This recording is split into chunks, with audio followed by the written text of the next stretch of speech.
नागपुर की हिंसा के 5 दिन हो गए हैं, लेकिन कई इलाकों में हिंसा के निशान अब भी जिंदा हैं। चारों तरफ जले हुए वाहन नजर आ रहे हैं। औरंगजेब की कब्र को हटाने के विवाद से 17 मार्च को नागपुर में हिंसक झड़पें हुई थी, जिसमें पुलिस पर पथराव किया गया था। यह अफवाह फैल गई कि एक समुदाय की किताब को प्रदर्शन के दौरान जला दिया गया है। उसके बाद नागपुर सुलग उठा। इस चिंगारी से बड़े स्तर पर नुकसान हुआ। खैर, अब कई इलाकों में लगाए गए कर्फ्यू को हटा दिया जाने के बाद से स्थिति सामान्य है। हालांकि आरोपियों पर कार्रवाई के साथ नागपुर की हिंसा में नुकसान झेलने वाले लोगों की मदद के लिए सरकार ने पूरा खाका तैयार किया है। प्रशासनिक कर्मचारी और अधिकारी घर घर जाकर पंचनामा कर रहे हैं और सबका लेखा जोखा तैयार कर रहे हैं। फिलहाल मुआवजे का ऐलान हुआ है। इसमें जो वाहन पूरी तरीके से खत्म हो चुके हैं उनके लिए 50,000 रुपए का नुकसान, वाहनों के लिए 10,000 रुपए दिए जाएंगे जिनका कम नुकसान हुआ है। इसके अलावा जिन लोगों ने बीमा का फायदा लिया है उन्हें रकम नहीं दी जाएगी। पंचनामा में जानकारी जो सामने आई है उसके मुताबिक 62 गाड़ियों में तोड़फोड़ की गई है, जिनमें 36 कारें हैं और 22 बाइक हैं, 2 क्रेन हैं, 2 रिक्शा हैं। उपद्रवियों ने हिंसा के समय एक मकान को भी टारगेट किया है। इस हिंसा मामले में अब तक 13 एफआईआर हुई हैं और 100 से ज्यादा गिरफ्तारियां हो चुकी हैं। नागपुर में हुई हिंसा में घायल इरफान अंसारी की इलाज के दौरान मौत हो गई। मेयो अस्पताल में उनका इलाज चल रहा था।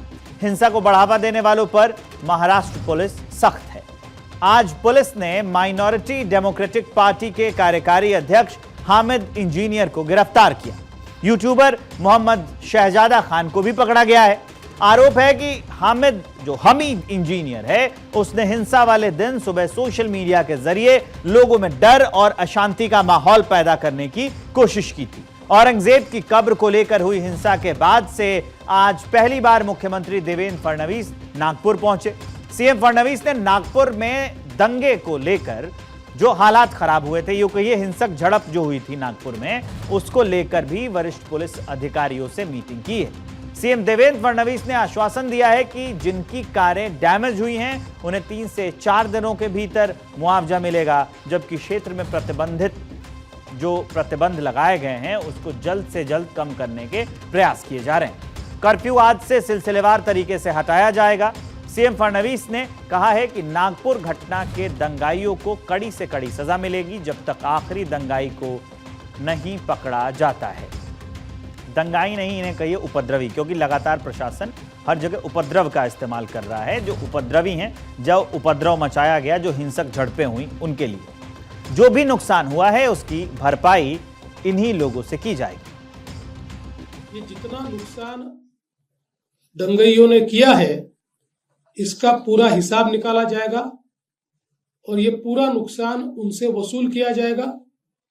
और अगर वो नुकसान के पैसे नहीं भरते हैं तो उनकी प्रॉपर्टी को बेचकर ये नुकसान भरपाई की जाएगी। किसी भी हालत में इस प्रकार से किसी को दंगा करके दूसरे को नुकसान पहुंचाने की इजाजत नहीं दी जाएगी। जिनकी गाड़ियों का नुकसान हुआ है सरकार उनको मदद करने वाली है।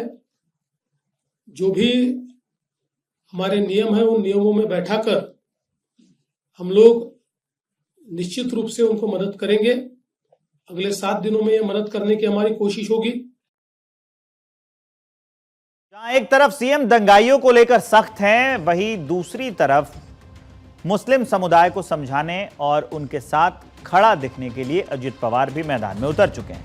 महाराष्ट्र के डेप्यूटी सीएम अजित पवार ने खुद की ओर से आयोजित इफ्तार पार्टी में मुसलमानों को लेकर एक बड़ा स्टेटमेंट दिया है। अजित पवार ने कहा है कि भारत विविधता में एकता का प्रतीक है, हमें किसी भी विभाजनकारी ताकतों के जाल में नहीं फंसना है। अजित पवार ने आगे ये कहा कि मैं आपको भरोसा दिलाता हूं कि आपका भाई अजित पवार आपके साथ है। जो कोई भी हमारे मुस्लिम भाइयों और बहनों को आंख दिखाएगा, अगर कोई भी 2 गुटों में झगड़ा कराकर अमन शांति को भंग करेगा और कानून को अपने हाथ में लेगा, चाहे वो कोई भी हो, उसे बख्शा नहीं जाएगा, उसे माफ नहीं किया जाएगा।